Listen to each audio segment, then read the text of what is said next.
relationship. So what is risk return? So return is essentially the difference between what you invested in a particular asset and how much you earned from that particular asset. And sometimes we think about it in percentage differences, right? So if you invest $1 in a particular asset and you make $1.25 the following year, the return is 25%, which is actually really good. The stock market is going to net you anywhere between, if you invested in a broad-based index fund, you're going to make anywhere between 8 to probably 12%, given who you talk to.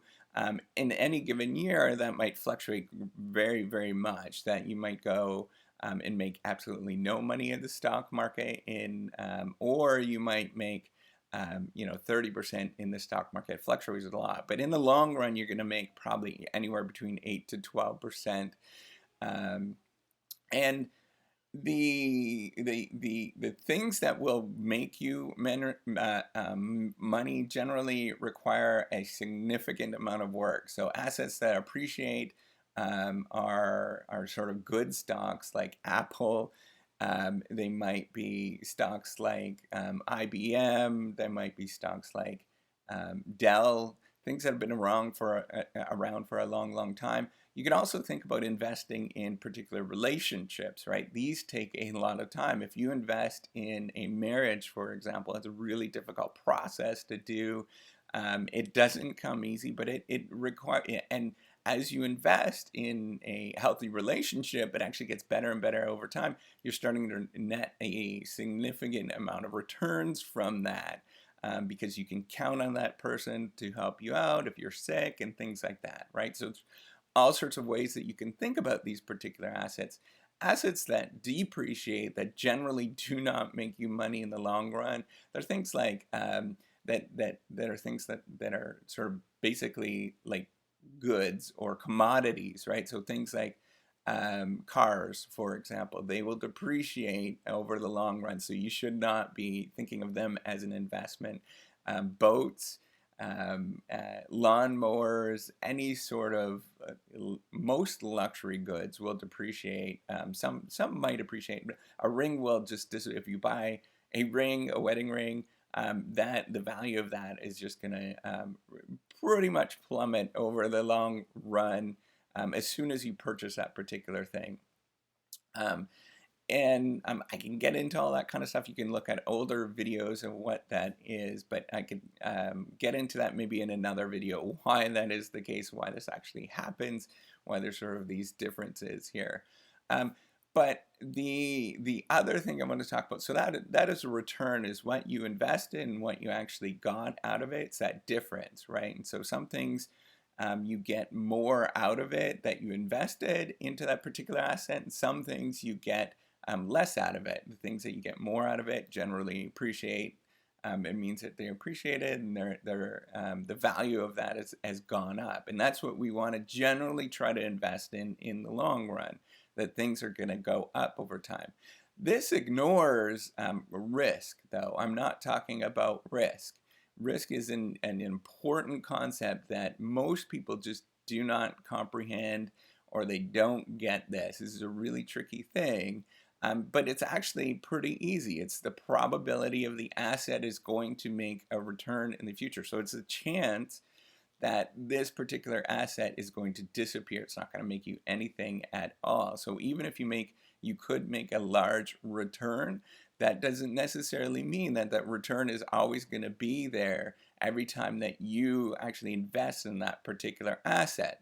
So let's say you have $100, and you can split that up. You can purchase $1 of 100 different assets. Well, if 50% of them if 50% of them are worthless in a year and 50% of them are still worth $1, your risk on that asset is 50%. You have 50 of them have disappeared. The value has depreciated so significantly that they're worthless, right? So if you think of purchasing a very, very high risk asset in a year's time, you could make a significant amount of money, or it could disappear. And this is the risk return relationship that we have, right? So we have return, it's the amount of money that you're going to make in the by investing in this particular asset. Risk is the chance that that you're going to be able to make this repeatedly over and over and over again. And we often have in finance, we talk about this a lot, or in the finance folks, or finance, if you're in a business school, they talk about that, or if you're on Wall Street, they'll call it finance. But finance is, we often have this relationship where we have the more that you invest in a risky asset, the more risk that you bear, the higher the chance that you're going to make a return. But if you think about this, right? So if you're investing in something that you know that's 99%, you have a 99% chance that the money is going to disappear, then that means that you only have a 1% chance of it actually having a significant amount of money sitting there. And so there is this trade-off in when you invest in particular assets, the venture capital. So there's lots of different things that we can think about these risk-return relationships, and it holds generally across the board. And one way to also think about it is from the investor perspective. If you're going to invest in something that's very, very high risk and very that's quote unquote sketchy, it's not going to make you a lot of money, or it's just very risky. You can lose it. You can lose your shirt. That means that you are going to have to get a high enough so a high enough return on that asset for you to be encouraged to have the incentive to invest in that particular asset. So things like investing in a small business. That's why I'm talking about this. We often get a lot of people try to encourage you to get small business loans, or you think about getting small business loans. Well, what is that doing if you get a small business loan? That is increasing the risk of your performance in that particular small business. So you're going to have to make sure that you get a much higher return to invest in that. So if you're investing in a restaurant, for example, and you go get a loan, that means that you're doubling down. It's like betting, right? You're doubling down on that particular asset, on that restaurant. So it's got to make a significant amount more money than if you just kind of did it slowly and gradually over time, which is a lot less risk. Things like investing or flipping homes, for example. So we can think of buying your own home that you're going to live in for a long time. Say a long time nowadays is about 5 years. So that is pretty low risk, and you're going to make probably a little bit of return from that, and that is fantastic, right? That's what you're looking for, is this a pretty steady returns that you can bet on by purchasing a home that you're just going to live in anyways. The flip side of that is flipping homes, where you can go and flip homes. You could purchase something that's very short term and make a few changes, but and then try to sell it for a profit, sell it for a return. You're going to have to have a very high return, extremely high return for doing that. You probably want to return probably 40, 50, even 70%, maybe even 100% return. So you could buy an asset, you could buy a home that's essentially worth half, and you can make some small changes in it and flip it. Because what's going to end up happening if you buy a home that is worth what it's worth and you try to flip it, you're not going to make any money, and you're bearing a significant amount of risk. You can lose your shirt doing this. You can lose your shirt doing this, and you can essentially end up having a net profit or net return of negative. You can make a lot less money by doing that. The thing, so you often hear about two other examples. The one is venture capital industry or tech investing. We hear about this kind of stuff. So all they're doing is repositioning the risk return relationship. So if you think of small business, you can keep investing in it and growing it. That's fairly conservative. right? And for most people, that is the best way that you can invest in any particular startup or any particular new venture. Just grow slow and go steady, because you're making these small investments in this particular thing, and you know that you have pretty good confidence that you're going to make money from those small investments in the long run. Versus the venture capital industry, what they are doing, what venture capitalists are doing, we hear a lot about venture capitalists. What they are doing is trading off the risk return relationship. They know if they invest in not just one asset, they invest in, say, 100 different assets, if they can create a large portfolio of assets, of small businesses, that one of them or two of them are going to take off and they're going to grow very, very rapidly. So they know most of them are going to be duds, right? That if you're doing the venture capital route, or you think of venture capital back investment, they're betting that the venture capitalists are betting that you are going to lose money most of the time. But there's going to be one or two assets that are going to, one or two firms that are going to take off. So you have to trade that off, right? There are all sorts of crazy incentives when that happens to encourage you to grow very quickly, when maybe you're not ready for it, you don't have the team, maybe it is very difficult to do that. Maybe there's all sorts of different things. Maybe the technology is not ready. And so you have to sort of trade off. You have to think about whether it's worth getting that investment, because it's going to increase the risk of the firm very, very high. It's going to increase the risk of the firm not making money or going bankrupt, that you're going to destroy the firm by getting this large investment, because of all the different stipulations that you get, that you have to pay them back eventually. Anytime you get an investment, you basically have to pay them back somehow, whether it's through equity, or whether it is maybe you got a loan, and that loan is some sort of short-term high-risk loan, that it has to be converted back, and you have to pay them back eventually. So you have to think about that. And the other thing is thinking about all these quick fixes that we hear, and it drives me bananas. As a business school professor, I get a lot of this kind of stuff, and people trying to make money, and they're telling me all these different kinds of deals and wheeling and dealings and stuff like that. Anytime you're trying to make money in the short run, and you think that you're going to make a lot of money in the short run, any of these quick fixes, that is extremely risky. You can lose your shirt very, very quickly, and chances are most people do lose their shirt. They're not going to make a lot of money from that. The vast majority of people are not going to make money from those particular things. And sometimes you get lucky, right? When you have only 1 out of 100 people trying this thing, and only one of them actually is profitable and making a significant amount of money, there's a lot of luck involved at that point. There is many different reasons. If you're trying to repeat that over and over and over again, chances are you won't be able to repeat that bet.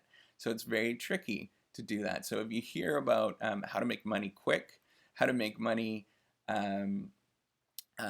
fast, how to make money, quick, easy ways to make money online, investing in this. If you invest in this startup, you're going to make so much more money so quick. I can, any of these kind of things. Just be very leery, and I would probably highly recommend that you don't invest in anything like that. The most people cannot bear the risk of that. The reason why venture capitalists do that, or angel investors do that, is they have both a large amount of capital. If they lose it all, and then it doesn't matter, right? So they're wealthy. The other thing is that they're investing in many different firms, or many different assets, and they know that one of them is going to take off, or perhaps one of them is going to take off. So for the average investor that's thinking about putting a little bit of money into something that's very high risk, so if you have, and let me take that, there's 2 ways of doing this. Generally do not invest in anything that's high risk. The other thing that you could do, if you are interested in that, in the, investing in something that's, how to make money quick or something, it has to be a really, really, really tiny percentage of your total net worth, right? So it's got to be maybe half a percent of your net worth. So if you're worth, most people are probably in the U.S. are probably worth about $100,000. It's just kind of averages or so. Their net worth is roughly about $100,000. That's if you take all of your assets and you subtract all of your liabilities. Most people are worth about $100,000. Um, I would say, if I'm talking about if you're going to do anything like this, it's got to be like less than $500, maybe maximum $1,000 that you're investing, anything like that. And even still, that's probably too much.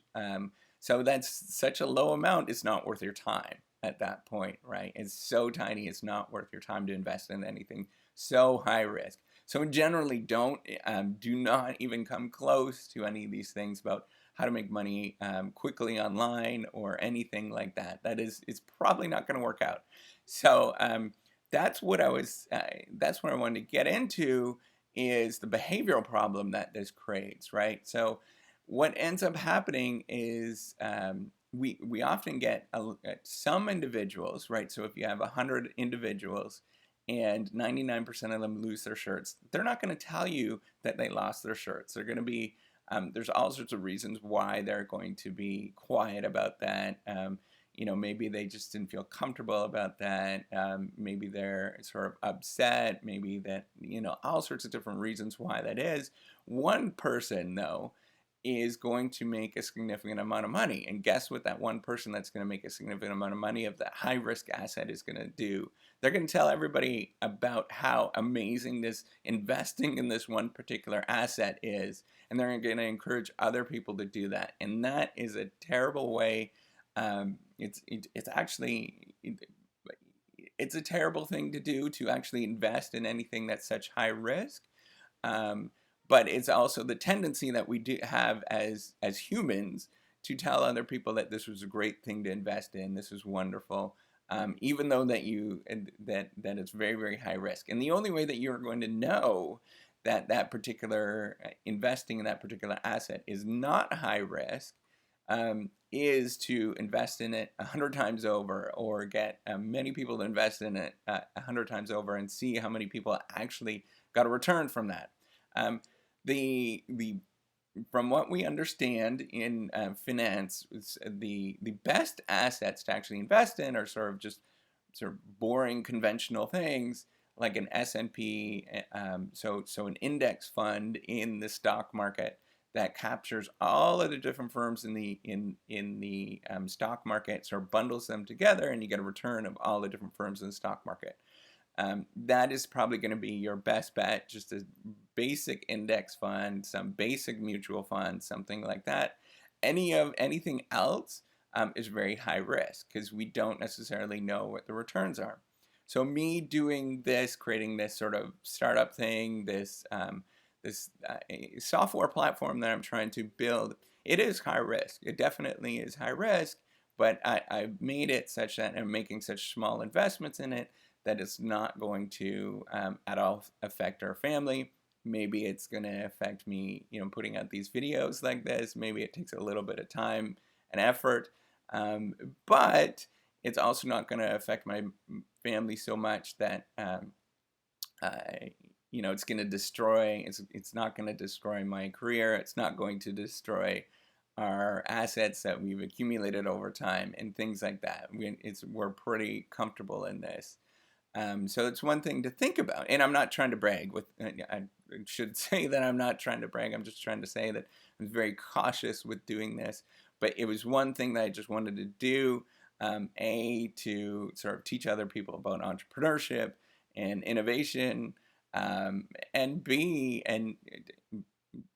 to make a difference in the world, to do something that I think is worthwhile and that's going to improve a lot of people's lives.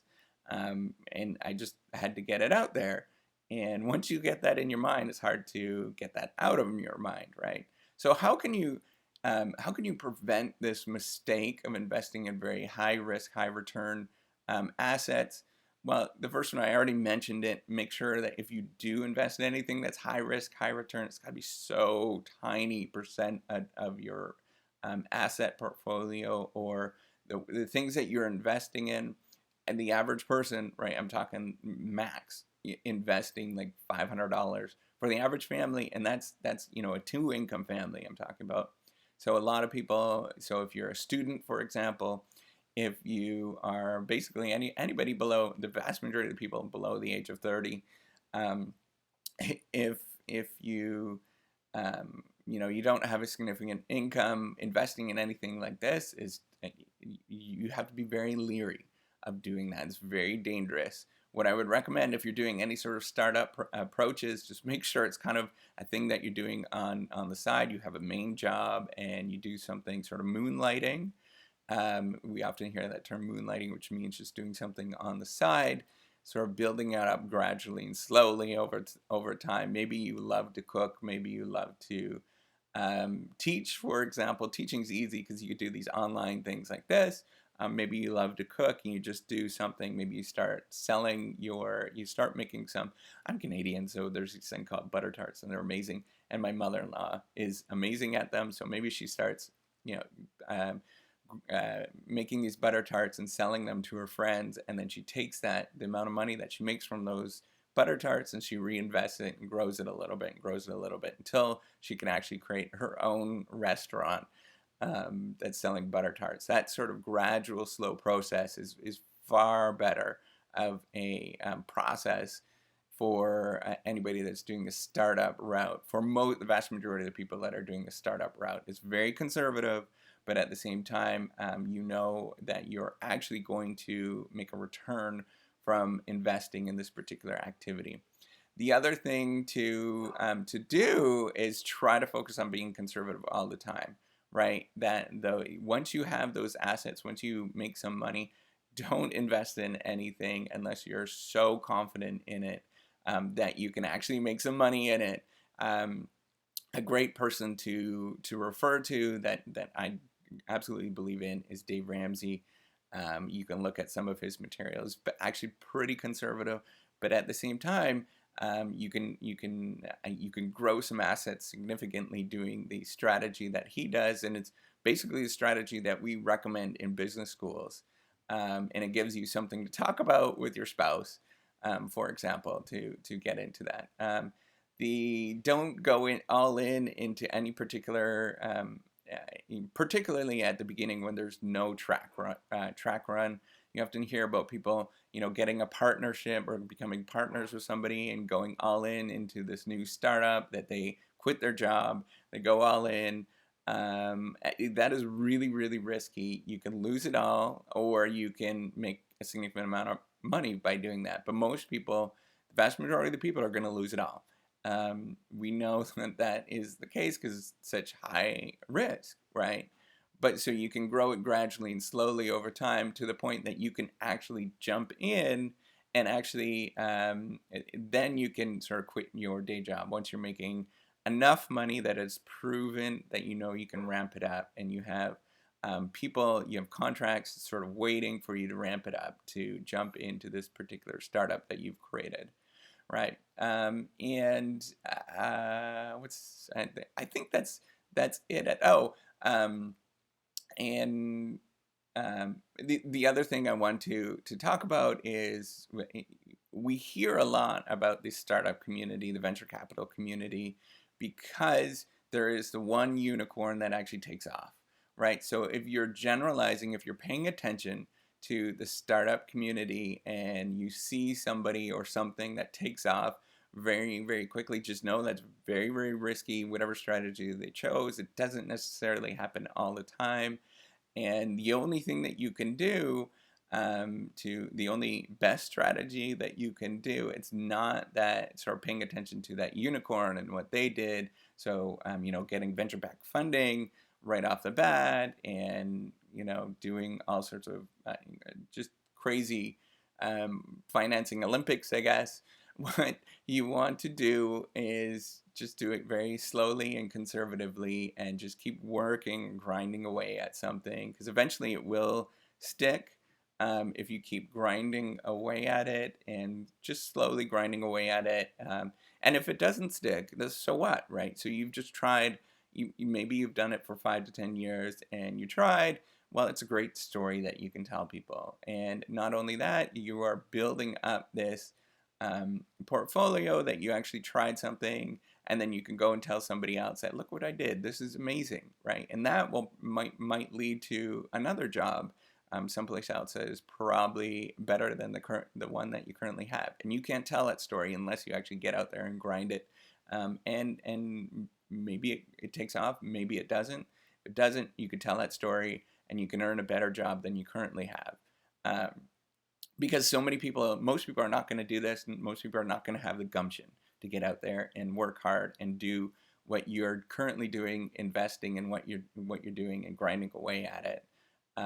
So that's just something I wanted to talk about. So with that, if you like these videos, if you are learning anything, make sure you do subscribe. It does help out. If you, those of you who are currently subscribed, you are so cool. You're amazing. Love that you are sticking around. And the other folks that, if this is the first video you've seen, you could go watch other ones and see how I progressed with the reciprocity project that I'm doing. What's it about? What I'm doing. You can go onto the website too. Remember, the E is spelled with a 3, so reciprocity. The E is spelled with a 3, and you can look at it. So right now it's pretty rustic, but at the same time, I'm investing in it slowly. I'm doing things sort of gradually over time that if anything bad happens, it doesn't matter, right? It's not going to hurt us in any sort of way, hurt our family in any sort of way. I've got 2 small kids and wife and a couple of dogs and all that kind of stuff. But at the same time, if it does take off, it's going to help a lot of people, and that's something that I'm going to be very, very proud of. That you helped me, and you were part of this particular project. That it actually is taking off. It's growing, and it's only going to grow. So with anything like this, it's only going to grow if you guys are actively involved. The one person that's running the ship, quote unquote, running the ship, actually doesn't do a lot of stuff, right? That they just sort of put the idea out there, and that one person maybe gives some direction once in a while or guides some decisions once in a while. But in general, it's everybody else is making these sort of startup things grow and take off. And that's one thing that you have to be very well aware of. It's not necessarily the particular entrepreneur that does anything. It's what everybody else does around it that is encouraging that particular startup to grow. So I wanted to say thank you so much for following along, and have a good day and take care. Bye.